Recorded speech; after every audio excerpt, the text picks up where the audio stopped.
The Bible is highly complex and includes many theologies, not all of which line up with one another. Some of these differences even reflect dramatic shifts. Many Old Testament authors assumed, for example, that there were gods other than Yahweh. Isaiah and Jeremiah had to correct this. Another dramatic shift concerned the very possibility of salvation. Today's readings offer a competing vision, a decidedly apocalyptic one.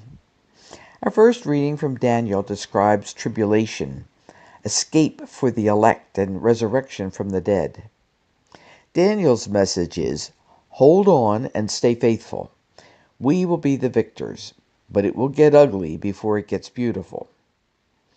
In Mark's Gospel, Jesus foretells persecution, sacrilege, wars, and great suffering such as has not been seen from the beginning of God's creation. In today's Gospel reading, this same vision becomes more cosmic. The sun will be darkened, the stars will be falling from the sky, and the powers in the heavens will be shaken. While Jesus announces that only the Father knows the time, he assures his listeners that this generation will not pass away until all these things have taken place. Did these predictions come from Jesus' own mouth, or are they the product of Mark's church under persecution?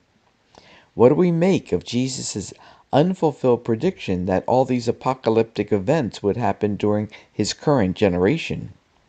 Why would Mark include this almost 2 generations later? And what does this mean for us?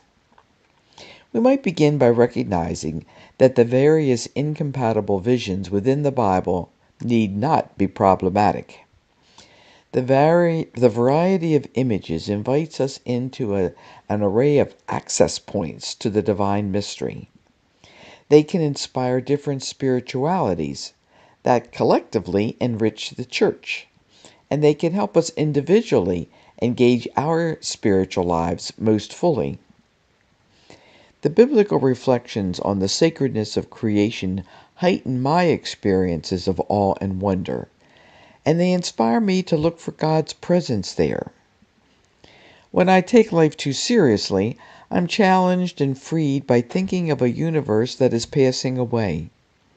I think my heart is big enough to realize that I am both a resident alien in this world and commissioned to promote the welfare of the city to which I have been exiled.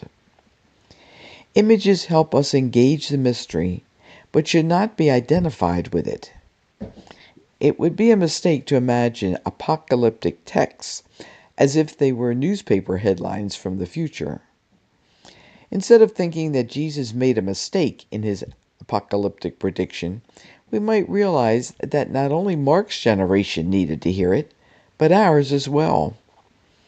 An apocalyptic vision helps us recognize that God's forces are fighting for us.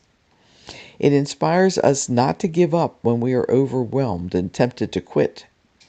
It helps us yearn for Christ with that ancient plea, Maranatha, come, Lord Jesus.